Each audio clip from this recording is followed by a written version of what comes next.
श्रीगुरुभ्यो नमः। हरि ओम। श्रीमहागणाधिपतये नमः। श्रीमहासरस्वत्यै नमः। श्रीगुरुभ्यो नमः। हरि ओम।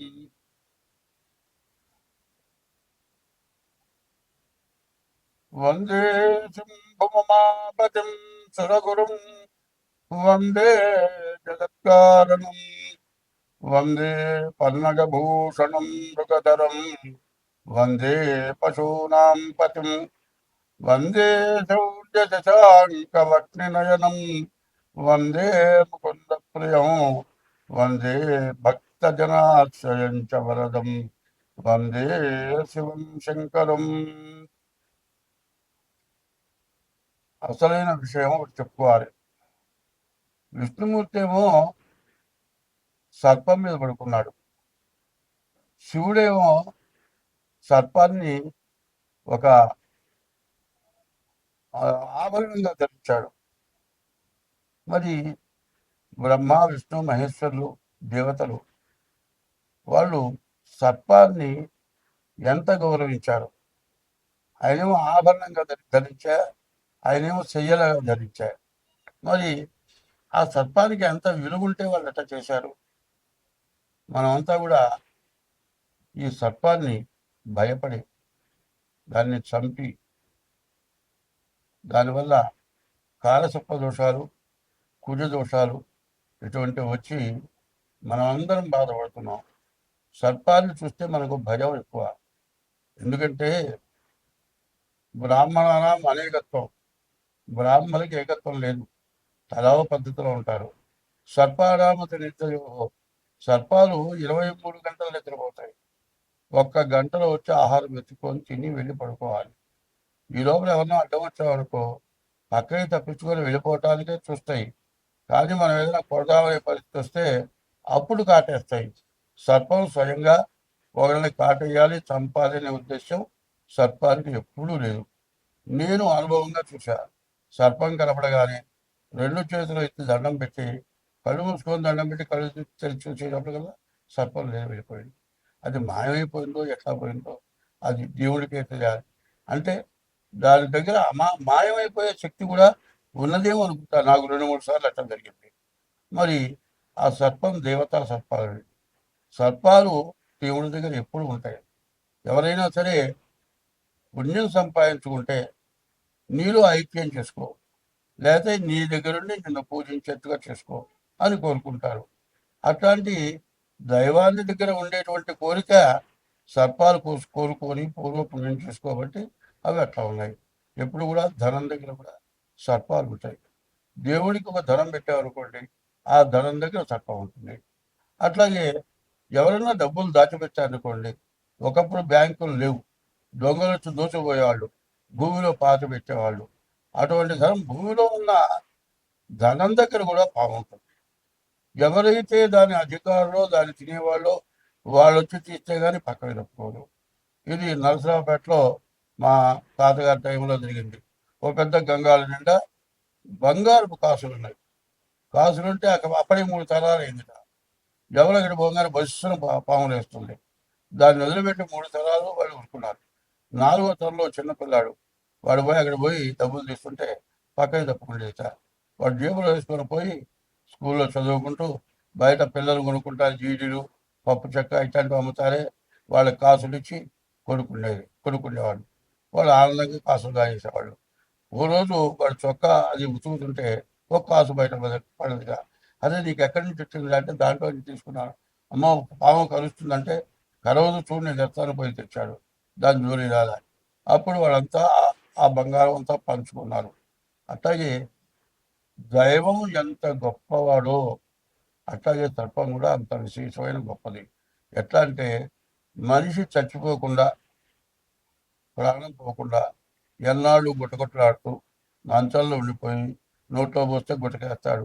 ఇది కూడా మంచంలో వస్తూ ఉంటాడు. అటువంటి వాడికి పాము విషం పెడతారు మందుగా, అది వెళితే బతుకుతాడు. అట్లా చాలా జరుగుతున్నాయి. ఇప్పుడు చూడండి, ఎయిడ్స్ వ్యాధికి వచ్చేప్పటికల్లా పాము విషమే ఎయిడ్స్ వ్యాధికి వాడుతున్నారు. ఇది కూడా కాకుండా ఈ తేలు మందు కొన్ని వ్యాధులు వచ్చినాయి. ఏది కుష్ఠరోగం లాంటి వ్యాధులు, అటువంటి వాటికి తేలు మందు వాడుతున్నారు. కాబట్టి భగవంతుడు యొక్క నమ్మేవాడు ఎవడైనా సరే ప్రతి జీవరాశి దైవంగా నమ్ముతారు. ప్రతి జీవరాశిని కూడా దైవంగా నమ్ముతారు. కాబట్టి ఏ జీవరాశిని చంపకూడదు. మనం వదిలిపెడితే దాని అది వెళ్ళిపోతుంది. ఇంట్లోకి వచ్చిన పాము కూడా దాని వెళ్ళిపోయిన రోజు నాకు జరిగింది. మా ఇంట్లో మా అమ్మాయి గారింట్లో దాదాపు 2 బార్ల పాము కలిపేసారి వెళ్ళిపోయింది. దాన్ని కొట్టించాలంటే 5 నిమిషాలు పట్టదు. 10 మంది వస్తారు, కొడతారు. ఒక ఆడ మనిషి ఉంది, అది ఒక్కటే పాము చంపుతుంది. మరి ఇవన్నీ కూడా అనుభవపూర్వకంగా చెబుతున్నాను. ఇది చెప్పింది ప్రతి రాశిలో కూడా వెయ్యాలి. ఎందుకంటే పాము జోలికి ఎవరు పోవద్దు.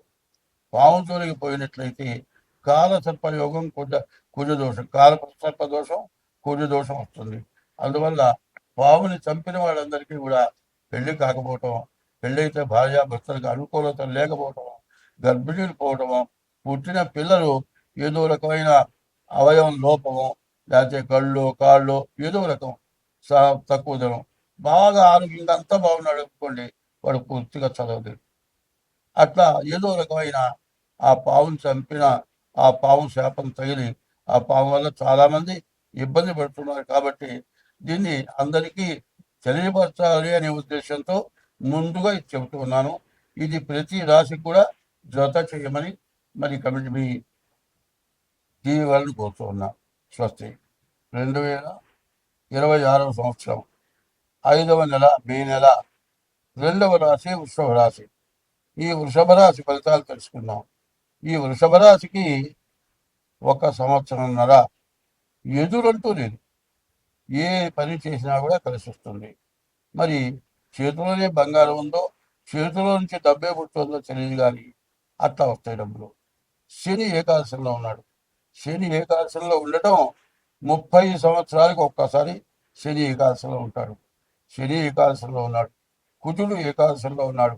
ఈ రాశి వాళ్ళు ఈ నెలలో చెప్పాలి అంటే ఒక ఆస్తి, ఇల్లు కానీ, స్థలం కానీ, పొలం కానీ ఖచ్చితంగా కొనటానికి అవకాశం ఉంది.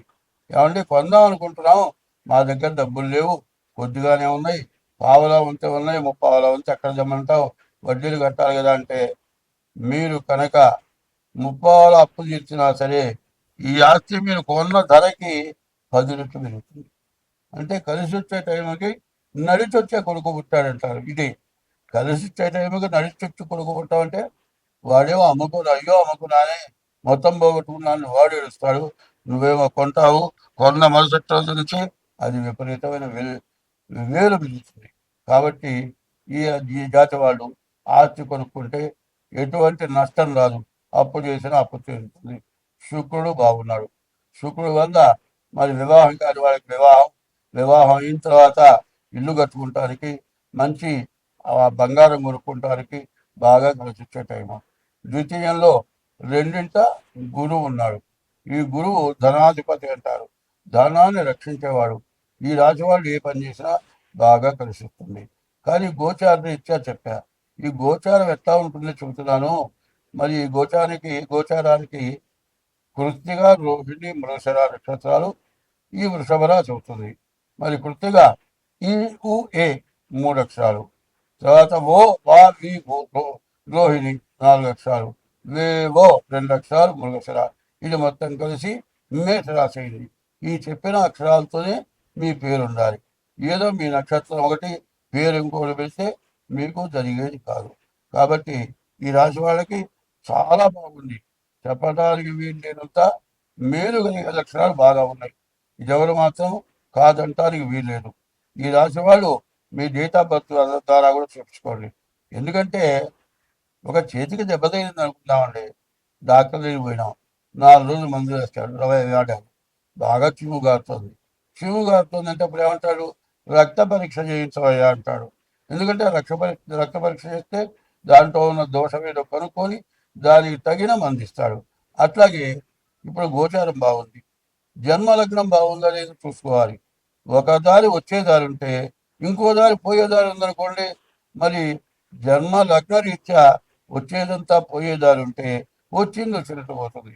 కాబట్టి గోచారం, జన్మలగ్నం 2 చూసుకోవాలి.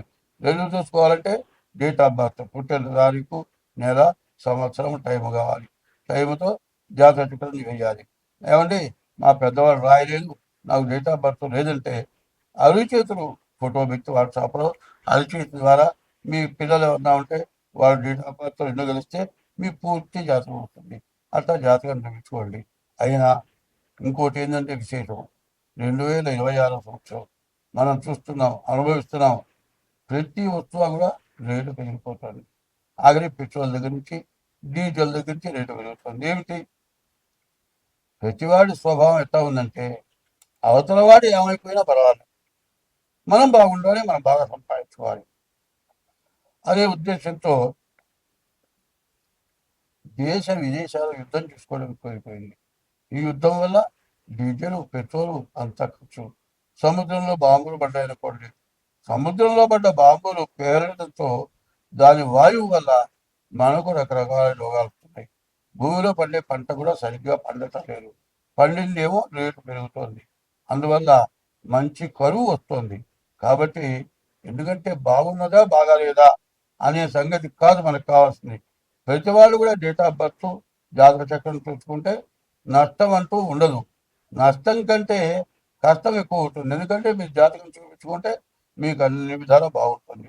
అట్లా కాకుండా ఏముందిలే ఈ జాతక చక్రం వేయించుకున్న ఖర్చు దండగా అనుకున్నట్టయితే మాత్రం చాలా నష్టపడతారు. అందరి పరిస్థితి బాగాలేదు. స్వస్తి.